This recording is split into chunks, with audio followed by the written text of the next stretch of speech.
Electric plane क्यों नहीं होते? Why are there no electric airplanes? आज के समय में जब व्हीकल्स में इलेक्ट्रिकल टेक्नोलॉजी बहुत आम हो गई है, क्या बाइक्स, क्या कार, सभी के इलेक्ट्रॉनिक वर्जन्स मार्केट में आ चुके हैं।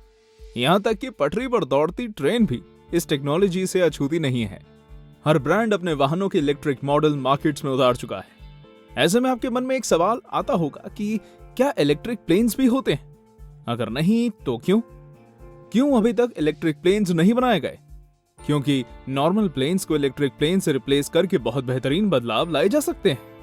कल्पना कीजिए, इनके इस्तेमाल से न सिर्फ टिकट्स के दाम कम होंगे, बल्कि एयरपोर्ट्स पर होने वाला शोर शराबा भी कम हो जाएगा।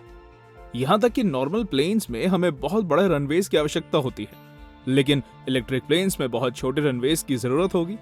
इसके अलावा ये एनवायरमेंट फ्रेंडली भी होंगे। तो जब हर दृष्टि से इलेक्ट्रिक प्लेन्स आजकल इस्तेमाल किए जाने वाले प्लेन से बेहतर हैं, तो हमने इन्हें रिप्लेस क्यों नहीं किया? आज के इस वीडियो में हम आपको यही बताने जा रहे हैं कि इलेक्ट्रिक प्लेन्स का इस्तेमाल क्यों नहीं किया जाता है। क्या पहले कभी इलेक्ट्रिक प्लेन्स का आविष्कार हुआ है? इलेक्ट्रिक प्लेन्स का नाम सुनते ही आपके मन में यह ख्याल भी आया होगा कि क्या कभी किसी ने इलेक्ट्रिक प्लेन बनाने की कोशिश की है? तो आपको बता दें, इलेक्ट्रिक प्लेन कोई नई सोच नहीं है। 18th सेंचुरी के आखिर में ही फ्रांस के एक आदमी ने इलेक्ट्रिक एयरक्राफ्ट की कल्पना कर ली थी और उसे बना भी लिया था। 1880 में फ्रेंच आर्मी के दो लोगों ने इलेक्ट्रिसिटी का यूज करके एयरक्राफ्ट को उड़ाने की कोशिश की।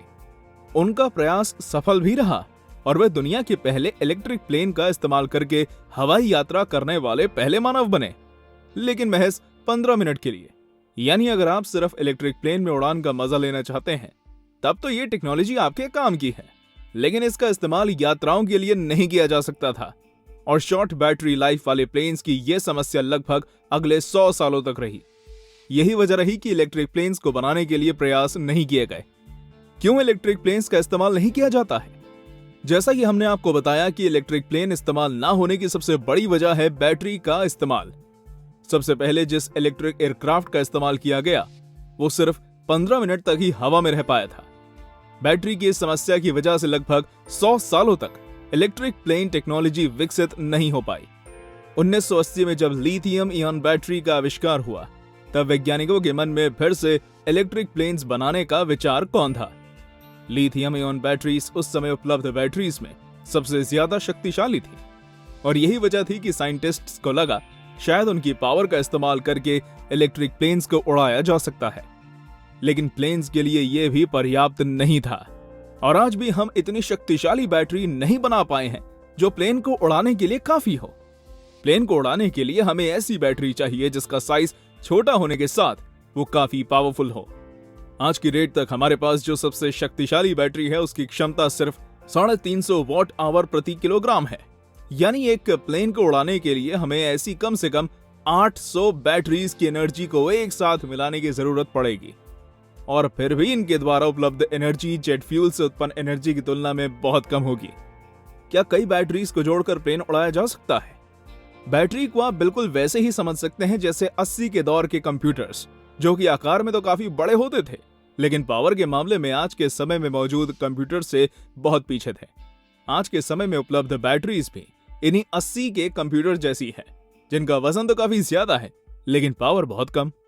क्योंकि आज हमारे पास कोई ऐसी बैटरी उपलब्ध नहीं है जिसका इस्तेमाल हम इलेक्ट्रिक प्लेन में कर सकें, तो इसका एक ऑल्टरनेटिव ये हो सकता है कि हम कई बैटरीज को जोड़कर उन सभी की पावर को मिलाकर प्लेन उड़ाने जितनी एनर्जी जनरेट कर लें।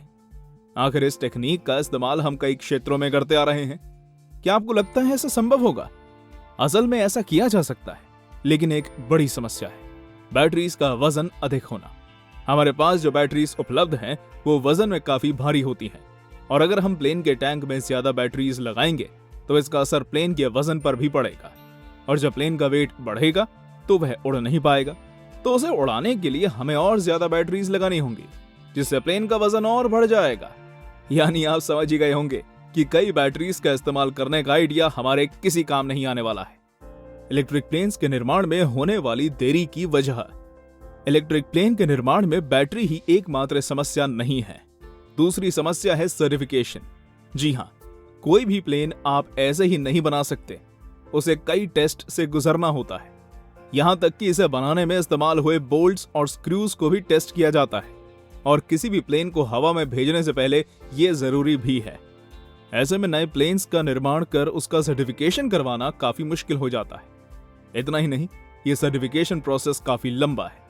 यही वजह है कि इलेक्ट्रिक प्लेन्स का इस्तेमाल करने वाली ज्यादातर कंपनियों ने पुराने एयरप्लेन्स का ही इस्तेमाल किया, ताकि वे सर्टिफिकेशन प्रोसेस को थोड़ा आसान और फास्ट कर सकें।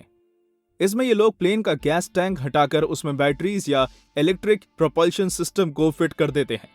इस प्रोसेस को हम रेट्रोफिटिंग कहते हैं। रेट्रोफिटिंग और इसके ड्रॉबैक्स। रेट्रोफिटिंग नाम की इस टेक्नोलॉजी का इस्तेमाल सबसे पहले पिपिस्ट्रल नाम की एक स्लोवेनियन कंपनी ने 2007 में एक 2-सीटर इलेक्ट्रिक प्लेन बनाने में किया था। इन्होंने एक ग्लाइडर में इलेक्ट्रिक इंजन का इस्तेमाल करके इसे बनाया था। आज के समय में इन प्लेन्स का इस्तेमाल पायलट ट्रेनिंग के लिए किया जाता है। दूसरा टेक्निक है हाइब्रिड, जिसमें फ्यूल टैंक और इलेक्ट्रिक इंजन दोनों का ही इस्तेमाल होता है। लॉस एंजलिस के एम्पेयर नाम की कंपनी ने 1973 के सेस्ना के 2 में से एक इंजन को इलेक्ट्रिक इंजन से रिप्लेस कर दिया। जैसा कि आप समझ ही गए होंगे कि रेट्रोफिटिंग इलेक्ट्रिक प्लेन्स बनाने का एक काफी अच्छा तरीका है। यह आसान है, इसमें आपको पूरा प्लेन फिर से बनाने की जहमत भी नहीं उठानी पड़ती और इसका सर्टिफिकेशन प्रोसेस भी आसान है, लेकिन इसके भी कुछ ड्रॉबैक्स हैं। पहली बात तो यह कि प्लेन के स्ट्रक्चर को और फ्यूल की मात्रा को लिमिट कर देता है। जैसे कि अगर आप प्लेन की बॉडी से 500 किलोग्राम की मोटर हटाते हैं तो आप उस जगह सिर्फ वही बैटरी लगा सकते हैं जिसका वजन 500 किलोग्राम हो, और बात घूम फिर कर वहीं आ जाती है। हालांकि इलेक्ट्रिक मोटर गैस मोटर से काफी हल्की होती है, लेकिन इनमें लगी बैटरीज वजन में बहुत भारी होती हैं और इस वजह से इन प्लेन्स की रेंज बहुत कम होती है।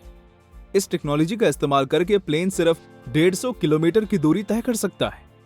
Alternative of retrofitting.